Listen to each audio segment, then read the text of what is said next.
je m'appelle Traoré Yoro, l'intercollectif d'Île-de-France. Aujourd'hui, c'est le lancement du livre La lutte des sans-papiers. Je laisse la parole à Ousmane Sissoko. Bonsoir à tous. Bonsoir à tous et à toutes. En tout cas, un grand merci ce soir de vous voir nombreux et nombreuses, parce que pour la lutte des sans-papiers, dans une période telle que nous traversons aujourd'hui, c'est encourageant.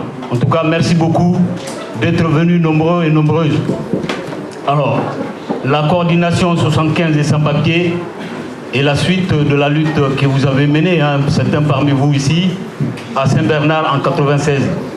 Nous, on était là physiquement à cette année-là, mais on était des sans-papiers avec Diallo Koundenokoum et on a mené cette lutte.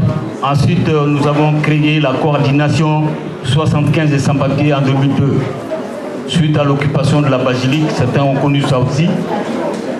Et nous voilà aujourd'hui, en 2025, à la RI, pour le tout premier livre de la CSP 75. Beaucoup de gens nous ont posé la question, pourquoi attendre tout ce temps? Mais chez nous, en Afrique, on dit on ne peut pas faire les choses tant que le temps n'est pas arrivé. Voilà, donc un grand merci à Anne qui nous a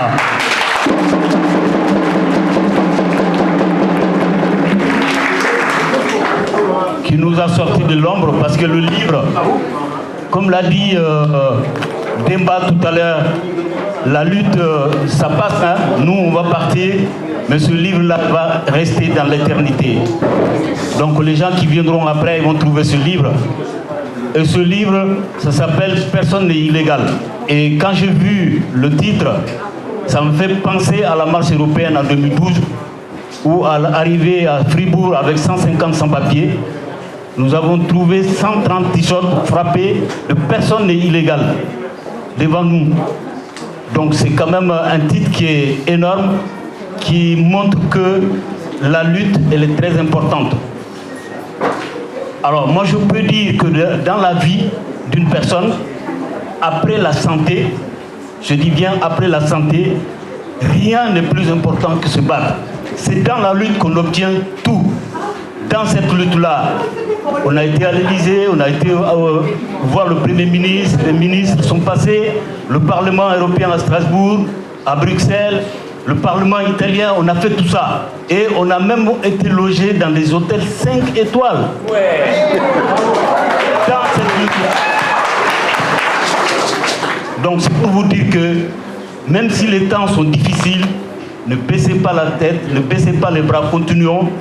C'est toujours comme ça, il y a des hauts et des bas.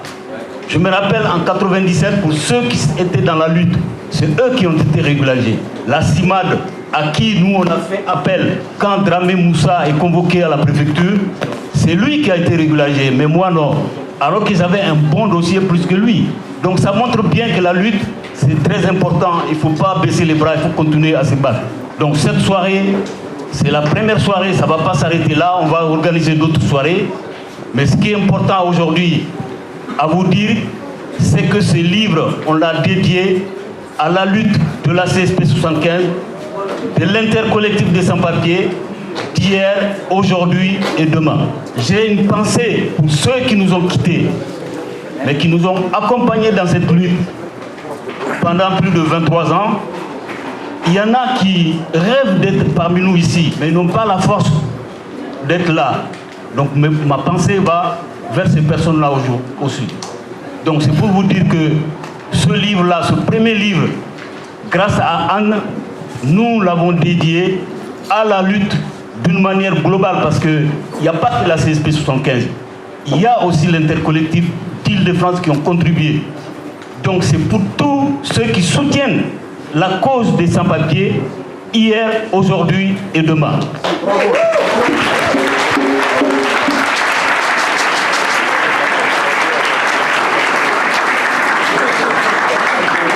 Voilà, je terminerai pour encore une fois vous dire que les camarades qui sont là, je comprends la frustration des uns et des autres, mais la lutte, elle est comme ça. En 1997, nous, on n'a pas été régularisés. En 2002, on n'a pas été régularisés. Plus tard, on a obtenu le papier, moi, Diallo, Demba et d'autres camarades qui sont parmi vous aujourd'hui. jusqu'à ce que je sois élu adjoint à la mairie du 18e.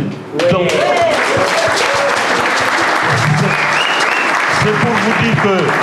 c'est pour vous dire que la lutte, ça paye. Et l'exemple de l'élection du maire de New York nous interpelle tous qu'il ne faut pas dévier de notre revendication qui est la régularisation globale de tous les sans-papiers. Merci. Bonsoir à vous tous et à toutes. Je m'appelle Diallo Kounenegou. Je suis l'un des responsables de coordination sous enquête des sans-papiers. Comme mon camarade Ansoumani vient de dire, les sans-papiers, ça vient très très loin. Depuis 1996, avant 1996, il y a des gens qui se battent dans l'ombre. Mais à partir de 1996 que les sans-papiers sont sortis dans l'ombre. Parce qu'avant 1996, on appelle les sans-papiers des clandestins. C'est à partir de 1996 que les sans-papiers sont décidés pour dire que non, nous ne sommes pas des clandestins, nous sommes des sans-papiers. Donc c'est nous-mêmes qui attribuons ce nom-là à nous.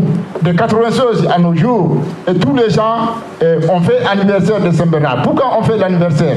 Parce que tous les gens, il y a des camarades qui viennent. Tous les gens, il y a des camarades qui rentrent dans la lutte. Et tous les jours, il y a de nouvelles têtes. Donc il faut renouveler tout le temps la lutte. C'est comme il dit Ansoumani, la lutte ça paye. La lutte ça paye. Et la lutte ça ne s'arrête pas uniquement les sans-papiers seulement. Non, la lutte ça va avec tout le monde. Tout ce qui soutient la cause, c'est ça la force de la lutte. Et nous, la coordination sous enquête des sans-papiers, et au 2002 jusqu'à 2008, et nous avons connu des difficultés. On fait l'occupation d'églises, on fait l'occupation le parvis de la préfecture. C'est à partir de 2008 qu'on a changé la méthode de travail, qu'on a occupé la bourse du travail. Là, on a fait 13 mois. Et quand on nous a sachez à la bourse du travail, on est parti à Rue-Politique, qu'on a fait 14 mois là-bas. Et après, c'est l'occupation-là qu'on a fait la marche Paris-Nice. Il y a beaucoup de choses qui se sont passées. Et mes camarades, la lutte, c'est très très important.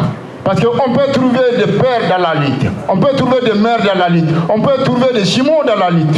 Et vous êtes des frères, vous êtes des sœurs, vous êtes des mamans. Aujourd'hui, on dit grand merci au soutien, on dit grand merci intercollectif, on dit grand merci aux camarades qui sont autour de nous aujourd'hui, qui n'ont pas eu encore la chance d'être régularisés. Mais, camarades, chacun a son jour.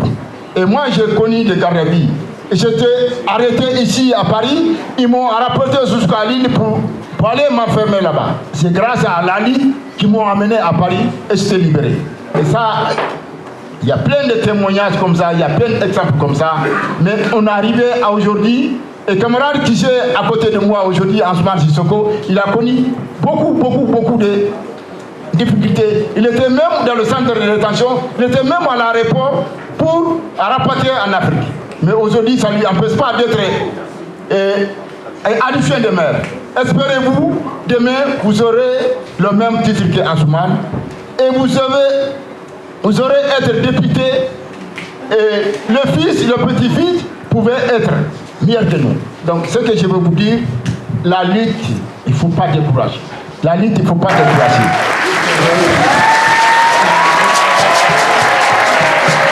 Pour le collectif des mineurs du parc de Delphes. Bon, moi je vous le dis tout de suite, je suis beaucoup moins à l'aise à l'oral que mes deux collègues à ma gauche et mon collègue à ma droite. Mais je vais faire de mon mieux.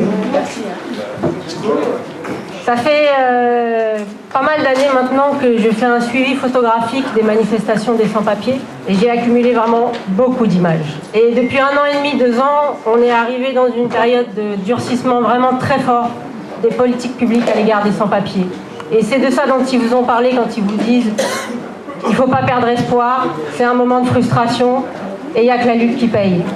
Parce qu'on est vraiment dans un moment très très difficile pour les sans-papiers.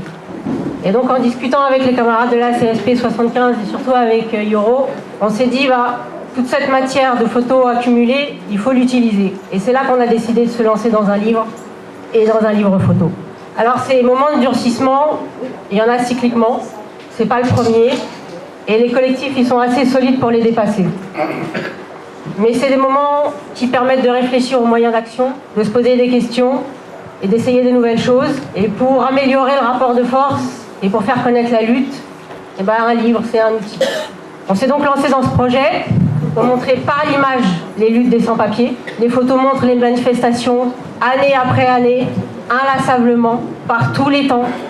Qu'il fasse beau, qu'il pleuve, qu'il neige, les collectifs, ils sont là, ils sont toujours là. Et les photos montrent aussi la détermination dans les regards. Je vous assure, il y a des regards magnifiques dans ce livre. Mais à côté des photos, on a aussi voulu faire une large place à la parole. Et le livre est aussi composé d'entretiens avec 20 délégués des 8 collectifs que forme l'intercollectif. Mais aussi les Gilets Noirs, la CSP 93, ils sont là, ils viendront prendre la parole après. La CSP 17, le collectif des mineurs de Belleville, droit devant. Qui est-ce que j'ai oublié ? La CSP Montreuil. Et la CSP Montreuil qui nous accueille aujourd'hui. Et le CPSPV. Et le collectif des travailleurs sans papier d'Itry qui a mené la grande grève de Chronopost dont on va parler encore tout à l'heure. Donc le livre, c'est les images et la parole des délégués des sans-papiers. Et dans ces entretiens, les délégués racontent le quotidien des sans-papiers, à la fois dans le travail, mais aussi face à la préfecture. Ils racontent les façons dont ils se sont organisés et dont ils ont organisé leur lutte. Et ça peut être très différent d'un collectif à l'autre. Et surtout, ils montrent comment ils ont réussi à s'imposer à force de lutte comme interlocuteurs face à la préfecture. Et quand je vous parlais d'un moment de durcissement tout à l'heure, c'est parce que les préfectures en ce moment sont en train de fermer toutes les portes que les collectifs avaient réussi à ouvrir à force de lutte. Et je pense notamment aux rendez-vous groupés et aux dépôts collectifs de demande de régularisation. La préfecture, ce qu'elle veut, c'est avoir des gens seuls, isolés, face à elle. Les collectifs, ce qu'ils avaient réussi à imposer, c'est des dépôts groupés de dossiers de régularisation, avec 3-4 rendez-vous annuels, et à chaque fois, ils pouvaient déposer une trentaine de dossiers. Ben ça, les préfectures, depuis la loi Darmanin et surtout depuis la circulaire Retailleau, n'en veulent plus. Ils ont balayé ça d'un revers de la main avec le plus grand mépris. Et selon moi, aujourd'hui, un des enjeux pour les collectifs, c'est de se réimposer comme interlocuteur des préfectures et de réimposer les rendez-vous collectifs. Parce que c'est une vraie force.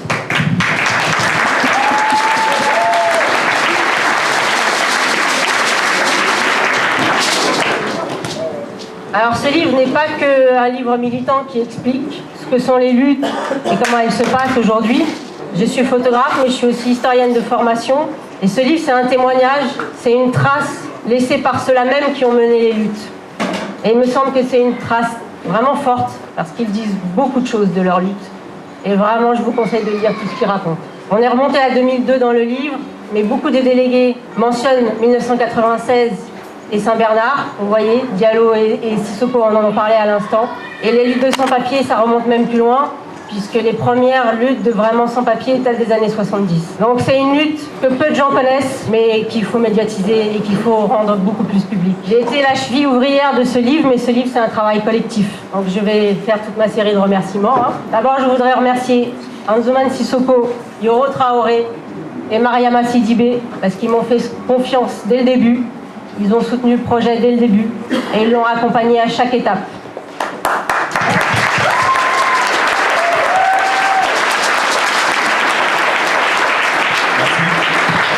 Je voudrais aussi remercier les 20 délégués qui ont participé aux entretiens. Pour la CSP 75, Anzouman Sissoko, Moussa Dramé, Koundeno Koundialo, Mariama Sidibé, Yoro Traoré, Tiernoba, Kemokoso et Abdoulaye Batili.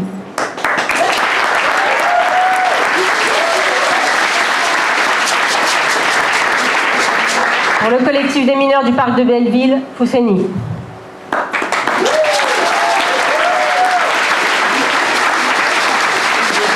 Pour les Gilets Noirs, Abdoulaye Sidibé.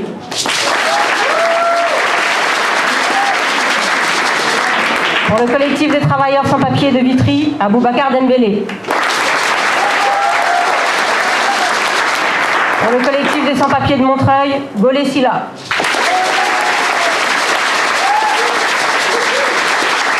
Pour la coordination des luttes pour les sans-papiers du 93, Souleymane Diabaté, Larbi Ayad, Pierre Garelli, Yayasso et Abdou. Et pour droit devant, Yaya Diallo et Lounès Wakli.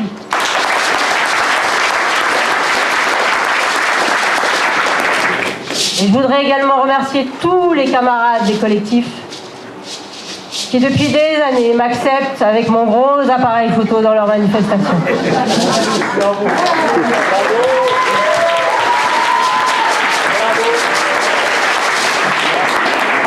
Et comme on voulait faire un beau livre, un vrai beau livre avec du contenu, et se donner les moyens pour ça, et que il faut pas se leurrer, c'est quand même notre premier livre, et on s'est adressé à des professionnels pour nous aider. Et je voudrais remercier Sandy Chamaillard pour la maquette du livre.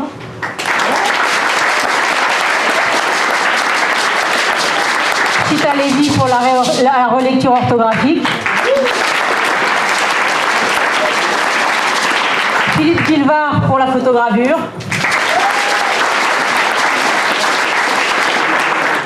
Trois photographes et un peintre qui, avec leur regard critique sur l'image, m'ont aidé à sélectionner les photos et à les organiser. Awatef Shengal, qui est par là. Jeanne Rius et Catherine Jouan, qui sont par là aussi. Et mon frère, Pierre Ribeil. Et enfin, je voudrais remercier deux grands connaisseurs de l'histoire des luttes de l'immigration et des mouvements qui ont fait ces luttes, qui ont échangé avec moi tout le long et qui m'ont permis d'identifier des manques et d'affiner le projet. Mohamed Kaf,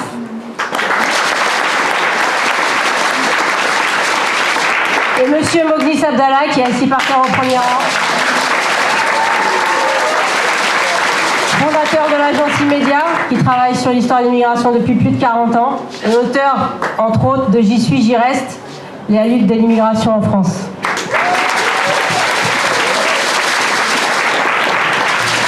Alors, on remercie l'ensemble des personnes qui ont pris leur temps, qui ont été courageux. On se retrouvait tous ici pour la lutte, pour l'égalité des droits. Et on remercie à ce moment-là à l'ensemble des personnes, des soutiens, des collectifs, des associations qui ont pris le temps de sortir de la journée et de la nuit pour porter ce soutien aux collectifs des sans-papiers, aux personnes concernées. Et un grand remercie aussi à notre camarade Anne qui a pris ce temps de travail énorme. Et aujourd'hui, cette livre, comme les camarades ils ont dit beaucoup de et le temps ne permet pas de parler encore plus, mais pour dire que la lutte collective, elle ne pourrait jamais être enterrée. Et ça, il faut la prendre en compte. Aujourd'hui, la lutte qui a permis de donner cette naissance de l'intercollectif. Et cette intercollectif, elle est venue de l'idée de plusieurs mobilisations ensemble avec des syndicats, des avocats, des assos, et qui a permis à nous donner cette réflexion pour dire, on est tous des premiers concernés, pourquoi pas se réunir ensemble, vu qu'on se retrouve tout le temps dans la rue pour manifester, pour réclamer certains droits, et mettre à lumière aussi ce qui n'est pas. Et porter la voix des sans-voix, et porter la voix des personnes qui sont dans les situations précaires, et voire même qui sont précarisées davantage. Aujourd'hui, c'est des sans-papiers, c'est des immigrés, on les stigmatise, on les prend comme bouc émissaire. On est dans une situation aujourd'hui d'un pouvoir qui fait la guerre aux immigrés, d'un pouvoir qui fait la guerre aux réfugiés. On ne va pas s'arrêter là. Vu qu'on est sur le terrain, au début de l'arrivée de la loi Darmanin, qui a donné naissance à l'intercollectif, notre travail, notre combat et la lutte qu'on menait, il a un prix à payer. Mais ils ont accepté d'encaisser le coup, de dire on va payer les prix et on va continuer. Peu importe la situation, les difficultés, un jour viendront, on va dire aujourd'hui, on est fiers de ce combat qu'on menait. Et ce livre-là,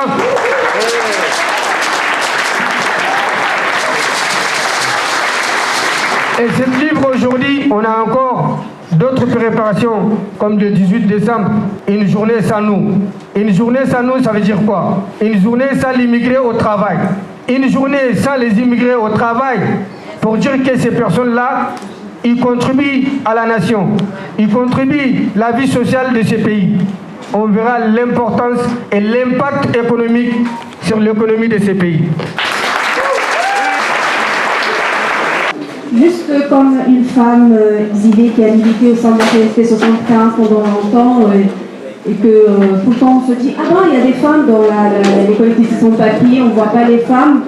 J'ai beaucoup aimé que je voyais Marianne sur la photo, moi, là, sur le papier, sur la photo, la couverture du livre, et que ce ne soit pas les femmes toujours les invisibilisées des luttes des sans-papiers, parce que les femmes, elles sont là, 50% des libérations, c'est des femmes. Voilà, j'aurais aimé qu'on voit Marianne, qu'on voit beaucoup de femmes qui sont là.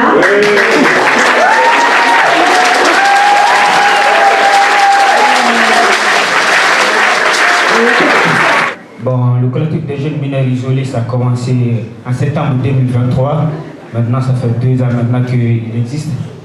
Voilà, comme c'est la lutte qui paye toujours. On était, en tant que mineurs isolés, des étrangers, des jeunes mineurs qui viennent de l'Afrique subsaharienne et d'autres coins. Bon, il y en a une majorité qui était juste au parc de Belleville là-bas, à se rester dans les campements. Le matin, chercher quelque part où trouver la distribution de nourriture ou les accueils du jour pour aller se reposer. Mais par le biais des soutiens des militants du 20e, ils ont rapproché, nous ont expliqué: vous avez sûrement des droits ici, vous ne méritez pas d'être dans les tentes ici, vous méritez un hébergement, vous devrez aller à l'école en tant que mineur, parce qu'on a fait l'évaluation, on a été refusé. Mais si tu déposes un recours chez le juge des enfants, avant que le recours ne soit arrivé, il faut que tu sois pris en charge. Maintenant, c'est au juge des enfants de décider si tu te reconnais mineur ou pas. Comme ça, tu vas te débrouiller pour ton sort. Donc, du coup, ils nous ont montré le chemin, comment sortir de la cachette, pour demander l'hébergement, la scolarisation. Et c'est comme ça, nous aussi. Les camarades qui étaient là-bas, ils ont compris la chose. Ils sont organisés avec eux, ils ont fait la première occupation dans le parc de Belleville là-bas, d'où le nom même du collectif Viens, parce qu'on ne peut pas laisser le nom là, parce que c'est là-bas la source de l'inspiration de fonder un collectif d'avenir. Donc dans ce contexte-là, on a fait la première occupation par l'image de tout ce qui est historique explique ici, de Sissoko et des autres grands frères, des pères qui ont lutté pour obtenir quelque chose. Donc ça a donné une inspiration qui est. Il y a des actions qu'il faut faire, il y a des manifestations. Mais s'il y a des occupations, ça donne plus de pression et que vous obtenez quelque chose. Donc du coup, il y a des premières occupations qui sont faites. À ce temps-là, les jeunes qui étaient là présents en ce moment, ils étaient 28 et les 28 ont été hébergés par le mairie du 20e. Ils ont ouvert un centre, le centre là c'était Christino Garcia, elle a été fermée un moment mais c'est réouvert. On est en train de se battre encore pour avoir des places là-bas parce que les jeunes ont été enlevés là-bas. Mais malheureusement, comme c'est trop difficile aussi, bon, c'est quelques placements qu'on a obtenus là-bas maintenant là, à sa réouverture. Donc c'est ainsi que le collectif a continué et on a fait le lien avec les pères des sans-papiers qui nous ont montré le chemin, comment lutter. Que quand on lutte pas, on ne va rien gagner, mais si on lutte, bah, c'est sûr que même si on ne gagne pas quelque chose, il y a toujours quelque chose derrière là-dessus. Le réveil s'est exprimé des Cornopost d'Atorville. Nous sommes en lutte depuis 2021 à Cornopost, devant l'agence de Cornopost d'Atorville. Alors cette lutte-là, nous a ramené bientôt 4 ans. Il n'y a pas de rendez-vous. On a fait une demande à la préfecture pour déposer le dossier. Le dossier qu'on avait déposé, il a donné quelques camarades d'attestation de dépôt. Après, ils ont eu leurs cartes.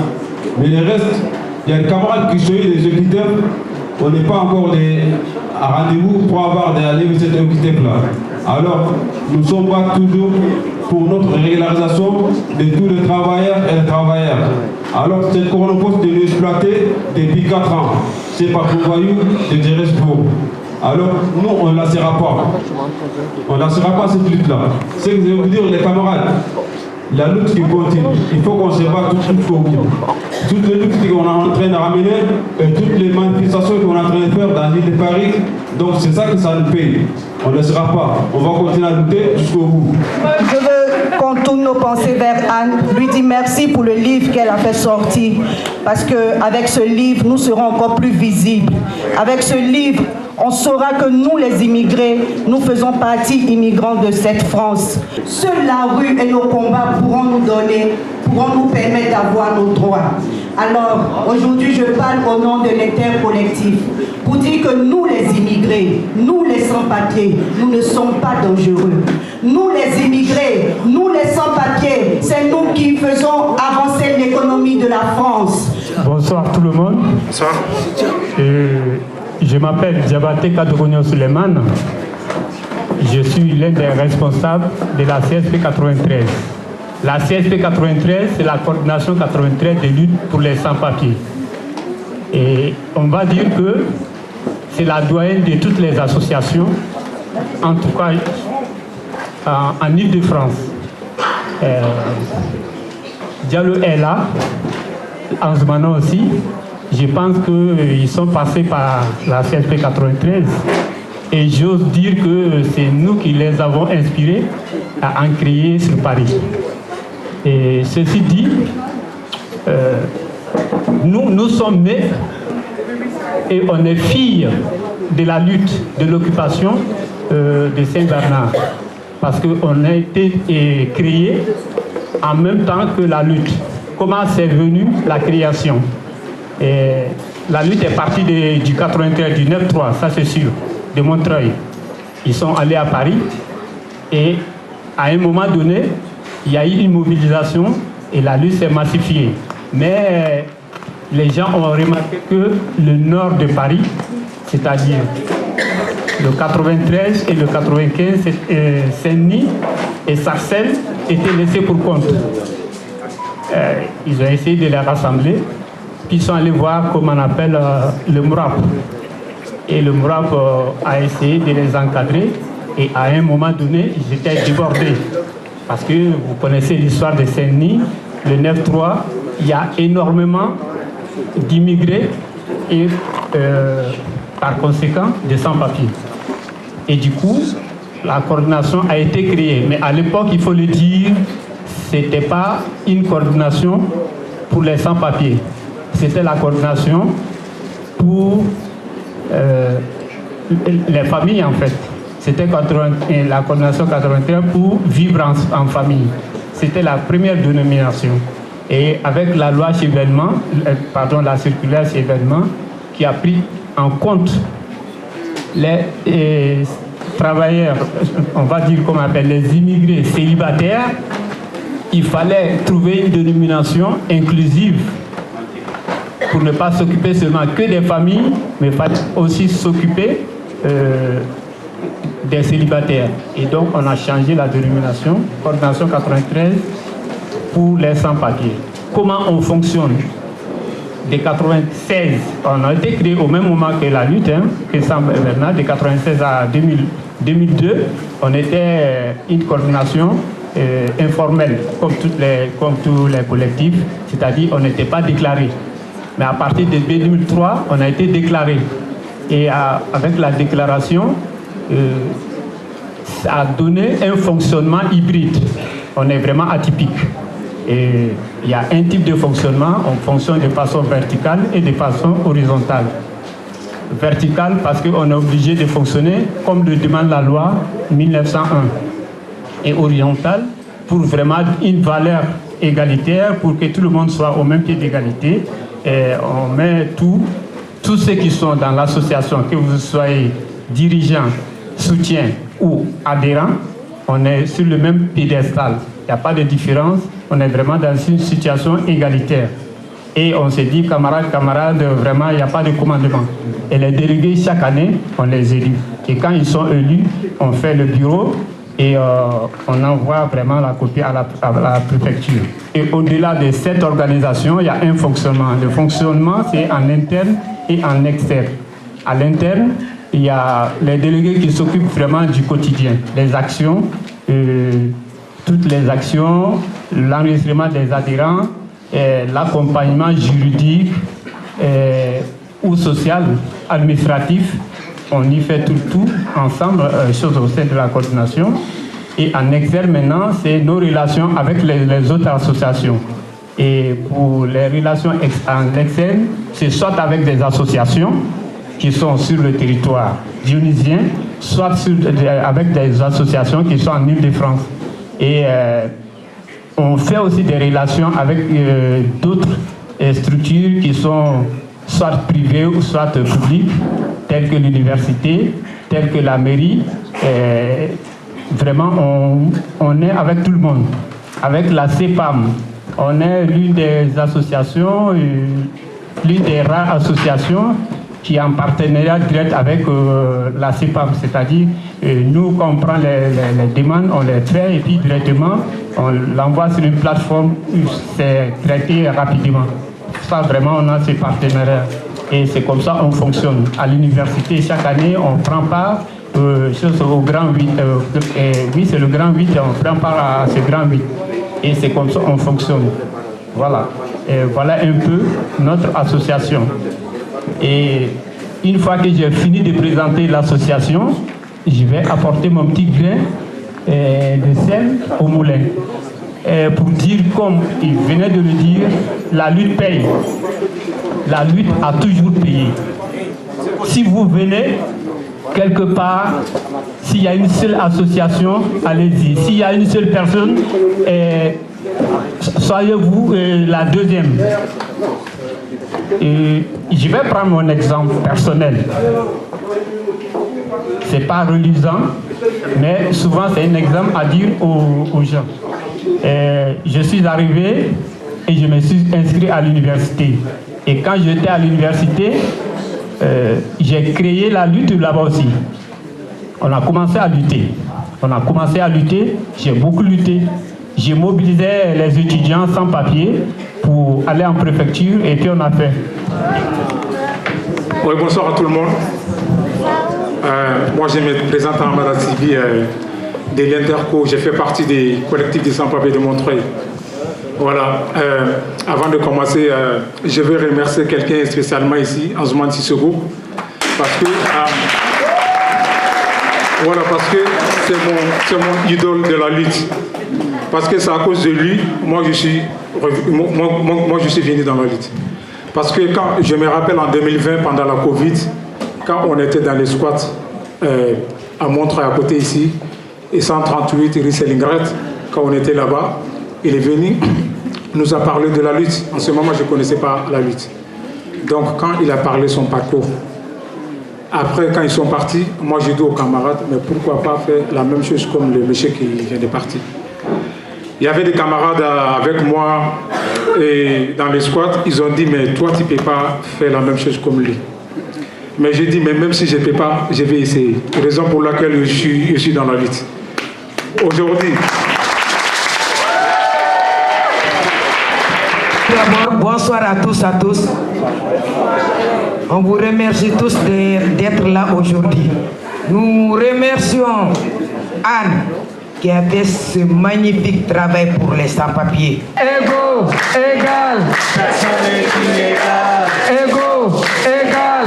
Personne n'est illégal. Égaux, égal. Personne n'est illégal.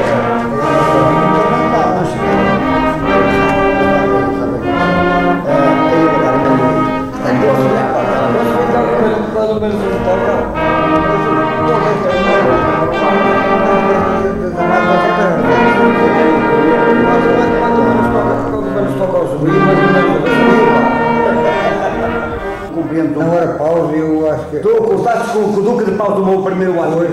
Pois, está certo.